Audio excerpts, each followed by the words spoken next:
دەچینە سەر بڕگەکان لە وەزارەتی پەروەردە دەستپێکەین. وەزارەتی پەروەردەی حکوومەتی هەرێمی کوردستان پێشبینی ئەکات لەگەڵ کەمبوونەوەی مەترسی لە کۆرۆنا دوو مانگی ینی مانگی ئایار خوێندن دەست پێ بکاتەوە. پێشبینەکانی وایە 2.5 دەست بە خوێندن بکرێتەوە، بەڵام سیناروی دواکەوتنی زیاتری پرۆسی خوێندنیش هەیە لەگەڵ ئەوەی کە ئەگوترێ ژێرخانی پەروەردەی کوردستان و قوتابخانەکان لەبار نین بۆ خوێندنی ئۆنلاین، بەڵام پسپۆڕێکی دروستکردنی کتێبخانە و پرۆسەی خوێندنی ئۆنلاین دەڵێت دەکرێت بە خەرجی و تێوچووی کەم پرۆسەی خوێندن لە هەرێمی کوردستان بکرێتە ئۆنلاین. لەسەر ئەم بابەتە لەگەڵ بەڕێز ئامەد دەمێرهان بەڕێوەبەری پرۆژەی دروستکردنی کتێبخانە ئەلکترۆنیەکان قسەکەین کە بەسپاسەوە لە هەولێرەوە لەگەڵمانە لەگەڵ ئەو گفتوگۆ لەم بارەیەوە ئەەکەین. ئەگەر ئەو حاضر بێ بەڕێز ئامەد بەیانیت باش. سپاس بۆەوەی کە لەگەڵمانی باش کە کامەت بەیانیت باشتر. ئێستا زۆر باسیەوە زۆر سپاس باش مەمنون زۆر سپاس. ئێستا زۆر باسیەوە ئەکرێکە پرۆسەی خوێندن بەڕاستی چی لێ دێ؟ ئایا دەتوانرێت درێژە بە پرۆسەی خوێندن بدرێ کۆرۆنا دەهێڵێ یاننا، یان ئەگەر نێ هێز چۆن بتوانین بە ئۆنلاین خوێندن بکرێت لە هەرێمی کوردستان؟ ئێوە پێتان وایە لە هەرێمی کوردستان ژێرخانێکی پەروەردەیی و ژێرخانێکی با بڵێن ئەلکترۆنی باش هەیە بۆ ئەوەی کە بتوانرێت خوێندن بە ئۆنلاین بکرێ؟ بێگومان ev korona evet tiştekî trajediyekî mezin seranserê cîhanê çêkiriye û hewrewar li Kurdistanê jî li ev trajediya mezin gere em bifikirin em ê çawa jê feyde bibînin û çawa bi kêrî miletê xwe qutabiyê xwe û mamosteyê xwe bibînin. Bi rastî niha li Kurdistanê teknolojiya internetê zor baş e û ji aliyê teknolojiyê ve kêmayî tune ye. Ji aliyê teknolojiyê ve ji bo xwendina ئەلکترۆنیک هیچ کێماییەک نەیە. بەڵام لە هەموو ماڵێک نییە کێشەکە ئەوەیە ئەوە نیە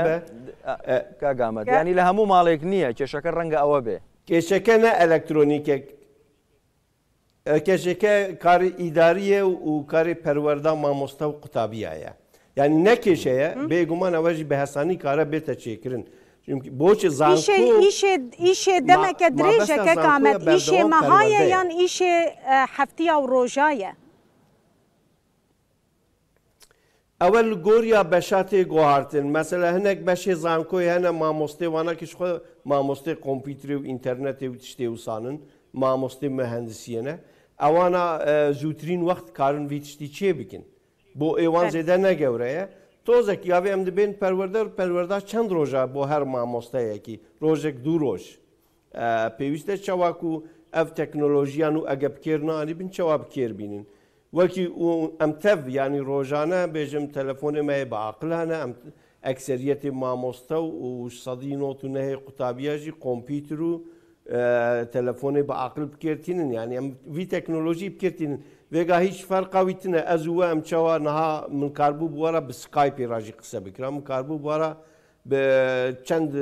ew ê dinê konferansê hene softwarê wan min karbû bi wara bûyî hawayê jî qise bikirane. Hiç fark nake. کاگامەت یەک کێشە هەیە بابەتەکە ڕەنگە باشە، ڕەنگە کێشەکە کێشەی ئابووریشی هەبێ بەڕاستی ڕەنگە بەس تەنها هەبوونی ئەو تەکنۆلۆژیایی کە هەیە بەس نەبێ. بۆ نمونە ئێستا لە خێزانێکە ڕەنگە 4 بۆ 5 قوتابی هەبێ. چۆن ئەتوانرێت کە هەموو پێداویستەکانی ئەم قوتابیانە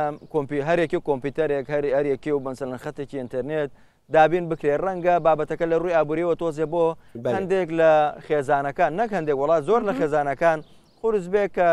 دەرامەت و داهاتیان ئەوەندەنیە بتوانن هەموو پێداویستێ لە ماڵێکە دابین بکەن. ئیجازێڤێژی لێ زێدە بکەم، ینی ئەگەر عیلەیەک 4 زارۆکێنوان هەبن پێویستە هەر 4 زارۆکارە جودا جودا سیستەمێ دەینن یان یەک سیستەمێژی دبە؟ یەک سیستەمێژی دبە بێگومان نەکو سیستەم یەکە تەجارێکی هەر کەس کارە کۆمپیوترا خۆ گرێ بدە. ینی çawa vêga em di evkê de softwarekî dişînin her kes karar kompîtera xwe download bike. Xilas ez yanî mangê bi kêmayî dûsê cara li gel biraderê min ez çend rêveberiya çend komîtê navdewletî dame. Ekseriyetê ew biraderê endamê komîtê li Emerîka ne eyaletê cuda cuda. Em konferansê xwe çê dikin, kombînê xwe rû bi rû online multimedya yanî rastiqane ئەمە بەهاڕا دەدن و دستینە بە تشتێکی باسیتە ینی ئەوکێکیوی ئەلحەمدولا لە کوردستانی هەرکەس فەیسبوک بکردینش فەیسبوکێژی ڕەحەتترە ینی وەکی ویە نیایەتیوی ناکێ زێدە تشتێکیتنە لێ وەکی هەر تشتێکی گەرە کوتە بەرنمەیەک چێکرد گەرەت خەڵکی فێر بکی چاوا بکێربینە دەست پێکێدا ئەوە ینی نها ji bûna Kurdistanê em ê bêjin ev elektronik teknolojî feyda wî nake bi her awayê ji bûyî Kurdistanê heye. Ji bûnî pêşxistina qutabiya û perwerdê û bo yarmetiya mamostê me yê ezîz û hêja wana pêştir bixînin wana pêştir îmkaniyeta çê bikin bonê wanakê ji bo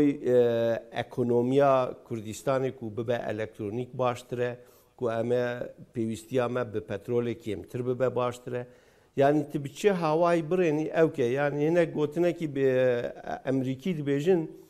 dibê gavê gelek cara tiştê trajedî û tiştê xirab radibin ew tiştê xirab dibine sebebê tiştê baştir jî yan jî dibên mecburiyet dayika îcada ye mecburiyet dayika îcada ye îdî îro ku em ê divê ewkê zehmet dane eziyet dane feyda elektronik bûnê çi ye feyda elektronik bûnê gavê ku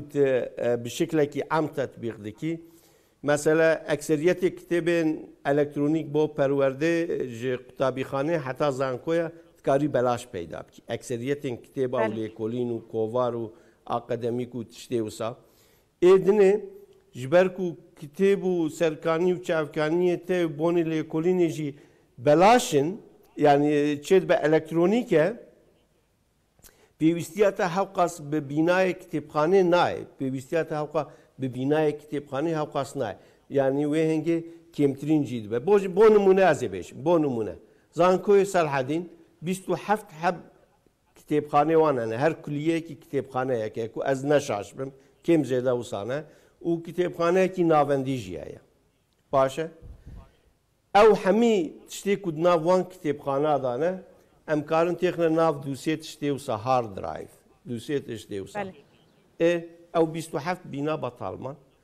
qismekî wî bêguman ji bûnî qutabî harin lê perwerde bibin û salonê xwendinê û salonê lêkolînê pêwîst be lê ew jî ku kitêba îşgal kiriye tê vala bibe bêjim eger zanko zaf mecbûr be ji wan 27 bînaya dûsê bînaya bifroşe hemî Kurdistanê karî bikî elektronik bêguman zankoya Silêmanî jî wisa ev îmkanî wî heye bînayê wî nake belkî zêdetirin jî zankoyê Duhokê jî wisa ne yanî ji ber gavê ku me gohar tiştê gere em her tiştî bigorînin boçi yanî gelek kes mesela çima tê nagîjin mesela elektronik gavê ku te hemîkî bihavra kir yanî tesîra xwe li ser rêxistinê heye ji tara bêga rêxistina kar îdara kar biçûktir e û efektîvtir e zêdetir îş dibe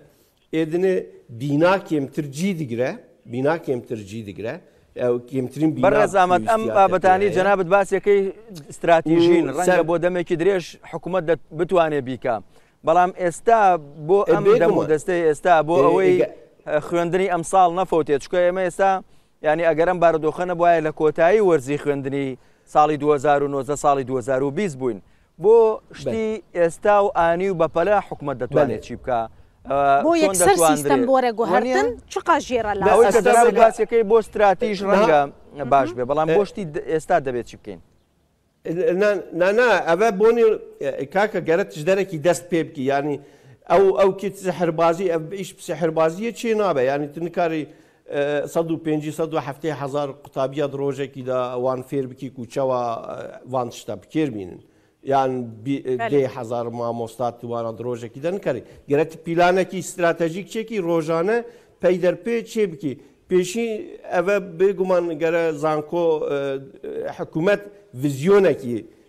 ڕێیەکی نیشانی وان بدە پێشیا خۆ ببینن ئەمێ گاف بگاف بگیژینە کوێ دەرێ ئێڤێگا وەختێ مە 4-5 مە هەیە نە 2 مە هەیە ینی ئیلەم ئەم نەفکرم بێژن ئەف سێمەستر گەرە گولانێ تەوا ببە برا تەموزێدا تەوا بە برا ئاغستۆسێدا تەوا بە لێ ئەمێ تەوا بکن ئەگەر کو ئەم حەول بدن ئەم پیلان بکن ڕۆژێک بەری ڕۆژێکی ئەv مامۆستێ مەی عەزیز و هێژاک و هەمی ژیانە خۆدانە بۆ پەروەردەکردن و پێشکردنا قوتابیە ڕۆژێک بەری ڕۆژێکی یارمەتیا وان بکن وانا پرورده بکن چوا اف کتابین الکترونیک بکیر بینن چوان اف سوفتویر کلاسیک او بکیر بینن کیجان درس آسانترن کو یکسر آنلاین بین داین کیجا درس آسانترن کیجان زحمتن زمانه کی درجواره لازمه هر درس اسانه hiç derse kira zahmetitine ya. Hiç derse kira. Yani belki dersi laboratuvarı, dersi ameliyata tıbbu ev hebe. Li ekseriyeti dersi tıbbi jikarın bibine elektronik. Te kitaba xwe kire PDF yan kire Word yan te çi formatekî te dixwazî. Gavê ku kitêbe feyda wî çi ye? Feyda ew ki bêjim gavê ku te kitêbekî kire elektronik te dikarî di nava deqeyek du deqe de li hemî cîhanê bela bikî. Yani rast û rast wext nagire ev iş. Yani em tu proje dane hikûmetê kekamet goriya hezrê fizîkî dikin. Çawa? مگو تا تو پروژه لسر بیکی پیشکشی وزارت تندرستی؟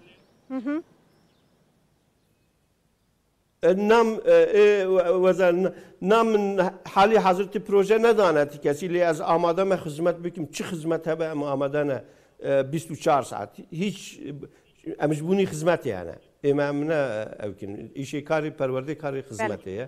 لی من بریا 5 ساله 4-5 ساله من چند زانکوین کردستانه من وان فکر پیشنیار کردیه پیشکش کردیه من نشانی وان دایه که چقاس جعالیه اکونومیه دا و تی تصرف بکن و جعالیه پیشکتنا پرورده دا و جعالیه پیشکتنا نوجن کرنا کتابخانه وانا که چقا باشتر به پیش بکیوه من نشانی وانا که دایه قسمه کی های وان جه هایه لی من